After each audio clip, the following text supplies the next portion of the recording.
What's good, YouTube? It's Nas, and we back with another video. Road to 200 subscribers. The day I'm posting this video is gonna be on Wednesday, but I'm recording this on Sunday actually. And what motivated me to make this video was LaMelo Ball's 50-point game yesterday. I didn't get to watch the full game. I watched the full game today, basically, because I slept through it. But today we're gonna go through all of the 50-point games in 2024. And 2024 is coming to an end. There could be more 50-point games this season. If any 50-point games happen, I'm probably gonna edit it into this video. But let's just get right into it, I guess. The first 50-point game of this year was Devin Booker, 52 points against the New Orleans Pelicans. He played 37 minutes. He shot 18 for 30 on field goal attempts. It was 60% from the floor, and he had 6 out of 11 threes made. Devin Booker finished with 52 points and 3 rebounds, and it doesn't show his assists for some reason. But Booker has always been labeled a scorer, and it led to a win against a good Pelicans team with all of their players playing. Durant had 26, Booker took over, I guess, and Booker is bound for one of those nights every now and then. Last year he was bound to be a passer because the Suns didn't have a point guard, so Booker stepped up and did it himself. And the next game we're going to cover is Joel Embiid's 70-point performance in a win against the Spurs. And I guess this was against Wemby? Yeah.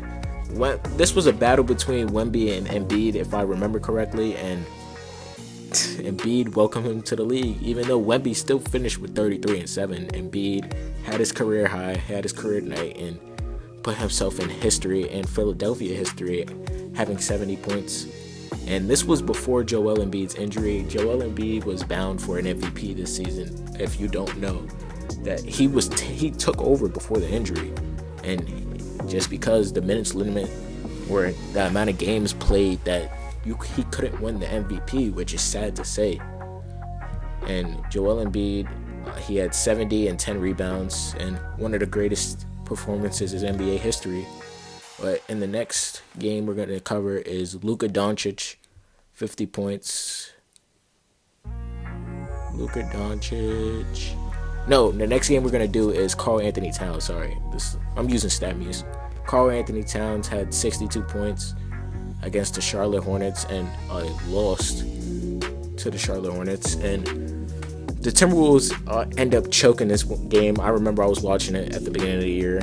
Cat went off in the first two quarters. He had like 37 or 40 in the first half, and it obviously ended up with 60. And he couldn't miss a three-pointer. It was crazy. It was mad. He basically had magnet pull. And it was one of the most efficient 60-point games I'd seen too. He went 21 out of 35 from the field goal percentage. He had 62 and 5 rebounds. Good. Cat was the power forward, and Cat is one of the best shooting big men of all time. And that game edged him in history, having a 62-night performance. In the next game, we're gonna go back to Devin Booker, and he had 62 points against the Indiana Pacers, but they fell short. They didn't get the win like they did last time. Booker had 62, 5 rebounds and 4 assists, shot 22 out of 37. KD had 20 points. Booker took more of an offensive role, which he can take over games. We all know that. And they lost to a team without Tyrese Halliburton, because if I believe Tyrese Halliburton was injured during this time, and Siakam it was all overall outcome for the Indiana Pacers, but Booker dropped 62. We all know Booker could score the ball. It's obvious. He scored 70 points in the game. You don't just score 70 points if you don't know how to score the ball. But lately, Booker has been taking not aggressive approach. He's trying to be more of a playmaker. He said it himself that he's not as young as he used to be, where he doesn't look for a bucket at first. He looks for his teammates. But in the next game we're going to do is Luka Doncic's historic 73 points against the Atlanta Hawks. And I remember this game because I couldn't believe what was happening at the moment. Luka had, I believe I turned it on when he had 50, and I didn't think it was possible to reach 73. He could have really hit 81, but Luka had 73 points, 10 rebounds, and 7 assists this game. And he went 25 for 33, so this was obviously one of the most efficient 60 or 50 plus games we've ever seen. And he edged himself in history with almost having a near triple-double with 62 points, which is crazy, bro. And I saw that stat. I saw him in 2K, 73 points earlier. Shit, that's crazy. But the next game we're going to do is Tyrese Maxey, 51 points against the Utah Jazz. And Maxey went off this game. If y'all don't remember, this was his first time dropping 50. He dropped it again later in this video, but Maxey took over the season. There was a reason why he was an all-star. No Embiid. This was after Embiid got hurt, and Maxey took over the team and led them to a win, that a much-needed win, actually, because I believe they were on a losing streak before, and Maxey took the offensive role dramatically. He had 17 out of 27 shots, and this was his efficient 50-point game that his teammate dropped 70 and Maxey dropped 50, and it showed Maxey was a star, and which was proven why he was an all-star. But the next game we're going to do is Stephen Curry's 60-point game against the Atlanta Hawks. And Curry, it's Stephen Curry, bro. What can you say? The rest of his team, they showed up too. Pods had 15. Lester had 17. Clay struggled 10 points. Clay struggled 4 for 19. Yeah. But Draymond did what Draymond does, and Curry obviously took over. He had 22 out of 38 shots. He went 10 for 23 from the three-point line, 43.5% from the three. And obviously, if you get a win, that's going to rate higher on anybody's opinion or in less shots. But the next game we're going to do is Jalen Brunson's historic night, scoring 61 points against the San Antonio Spurs. And they lost this game, and it was a battle between him and Wemby. And I remember thinking I couldn't believe that Brunson was about to break Melo's 62.8, but that didn't happen. It went to overtime, and Wemby had a 40 and 20. And this is the game that Wemby showed everybody. Ben showed everybody, but this was a crazy night from Wemby. I'm surprised he didn't drop 50, but this is about Jalen Brunson. Jalen Brunson went 25 for 47. He had 47 shots, 5 for 13 from the three-point line, and he was a plus 20 on the floor. You can't do any much else. This was an overall carry effort by Jalen Brunson. The next game we're going to do is Devin Booker, again, having 52 points against the New Orleans Pelicans again. Wow. But obviously, we already covered Booker. I don't think we got to do Booker again, but Booker went 19 for 28 from the field goal percentage.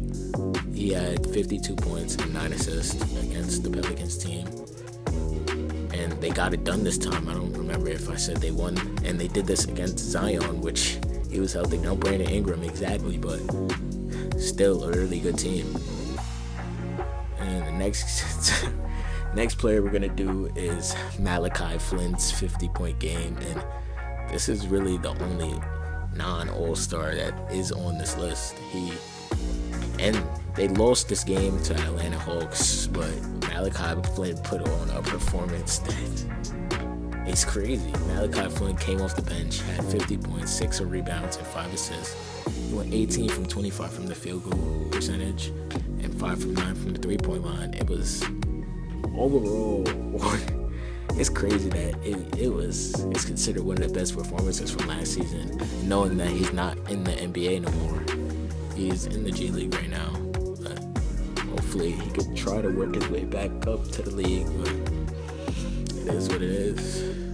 Malachi Flynn, I can't believe that shit. But in the next game we're going to do is Tyrese Maxey's 52-point night against the San Antonio Spurs, and Maxey got a win. And Maxey people underestimate how much Maxey had to carry last season. The 76ers don't look good so far. They could step it up, but Maxey really was the reason why the 76ers made it to the playoffs. Granted, they were the 7th or 8th seed, but it was really him and Kelly Oubre out there. There was nobody else, and Maxey led them to wins. But Maxey had 52 points, 7 assists, and he shot 19 for 41 from the field goal percentage. People like to say that shooting a lot of shots, of course you're supposed to get 50, but that also doesn't mean anything. Maxey shot 2 for 10 from the 3-point line, 12 out of 12 from free throws, so basically all of his points were at the rim, and Maxey is fast. There's not a lot of ways to stop him. The next game we're going to do is Anthony Edwards, 51-point night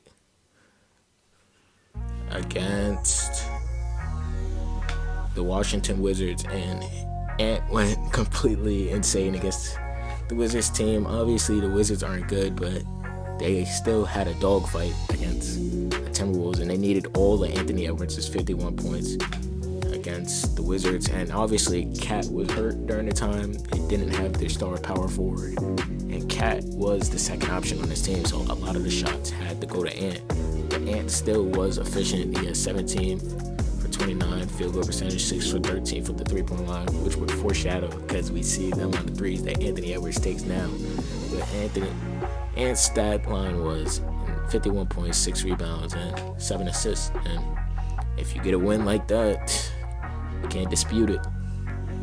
Next game we're going to do is the first 50-point game of this season was Paolo Banchero, and they won against the Indiana Pacers. And in this game, Paolo had 37 points in the first half. He was doing whatever he wanted. He could have really dropped 60, but he started getting hacked in the third quarter, and he got in foul trouble, and obviously he ended up with only 50, but it could have been more. And Paolo was on his way to be an MVP candidate before the injury. Hopefully he could come back later in the season, or in a few months actually, and be the same as he was before he left. But obviously Franz Wagner stepped up in a major way, and Franz is not about to just step down, because Franz has been leading the Orlando Magic and showing that he can be an actual number one option on the team. But Paolo Banchero was just bullying the competition. I made a shorts video after this game, and y'all should go check it out. But he was doing whatever he wanted in the first half. He was pulling threes. He was bullying. And there's one play where he trucked somebody and went to go dunk on him. So what can you do? The next game we're gonna do is Victor Wembanyama's 50-point game against the Washington Wizards this season, and Wemby went off in a duel against Jordan Poole, which is good for Jordan Poole. He's getting back to what he was. But Victor Wembanyama had 50 points, 6 rebounds, 2 assists, and he shot 18 from 29 from field goal percentage, and was a really efficient 50-point game. 7-5, man. He went 8 for 16 from the 3-point line. This was when Wemby was missing a lot of shots, and he shut everybody up, including me, saying that Wemby shouldn't be taking that many 3-pointers at his size. But he showed that he could make them, and he obviously closed out the game, which was clutch. And the addition of Chris Paul is seeming huge for this young San Antonio Spurs team that is going to continue to improve throughout the season. The veterans with Harrison Barnes and their rookie Stephon Castle, they have a great foundation around Wemby, and it's only up for Wemby. And the next game we're going to do is Giannis Antetokounmpo's 50-point game against the Pistons last week, or whatever you want to call it. But no, not even 50, 59, sorry, excuse me, my bad for disrespecting Giannis. But Giannis had 59 points, 14 rebounds, and 7 assists, and this was a nail-biter against the Pistons. They went to overtime and everything, but Giannis, this was the first time I saw Giannis shooting jumpers. I was confused, like, what? But Giannis went 21 for 34 from the field goal percentage. He even made a 3. He was shooting pull-up middies. I'm pretty sure a dagger was the pull-up midi. And Giannis's mid-range has improved a lot, and we obviously know the playmaker that Giannis is, but carrying this Bucks team without Dame was incredible, man. The Bucks are seeming to put it together now, but the only real help he had this game was Brook Lopez, 29 points. But Giannis is a freak of nature. We all already know that. But in the last game, most likely this is gonna be cut in the video, but when I was first recording this video, I forgot to add De'Aaron Fox's 60-point game against the Minnesota Timberwolves that he ultimately lost. But De'Aaron put up a great fight in this game. He had most of the points. He had 60 points. The only next closest scorer was Domantas Sabonis, and that was the game without DeMar DeRozan. And De'Aaron is often an underrated player, and this year he's finally getting his respect. He dropped 60, then 49 back-to-back games, and he's showing why he's one of the best guards in the world. And it's too bad that they lost the game. The Kings have been off to a shaky start. The game we're gonna do is the one that encouraged this video. LaMelo Ball's 50-point game against the Milwaukee Bucks, and obviously they lost, but this was an all-around carry job by him and Brandon Miller. They had no help out there. Grant Williams obviously ended up getting injured. No Miles Bridges, no Trey Mann, no Mark Williams, no Nick Richards. But LaMelo showed why he's a top 3 point guard in this league. You can debate it with whoever you want. I don't really care. But LaMelo, even though they're going to discredit him to say he took 38 shots, but a lot of people in this list took a lot of shots to get a lot of points. That's how you score the ball. You got to take shots. You got to make the ball in the basket. It's all the ball players or ball watchers or stat sheet watchers that are going to say some shit. But LaMelo had 50 points, 5 rebounds, and 10 assists. And he's one of the first players to ever accomplish this stat line. And he's the first player to have 50 points in a game on the Charlotte Hornets since Kemba Walker, which is a great feat. But hopefully LaMelo doesn't end up like Kemba Walker, because the Charlotte Hornets team right now is bad with all the injuries that they're dealing with. LaMelo went 6 for 17 from the 3-point line, which is not really good. 10 for 13 from the free throw line. But LaMelo ended up scoring 40 points in the second half. That was crazy. That's just crazy. His career high before this night was 38, and he matched his career high in a half. But LaMelo's gonna have more 50-point games, so it's only up from here, like he says. But yeah, how do y'all feel about these 50-point games, and which one was y'all favorite? Let me know down below. Subscribe. Hope you enjoyed.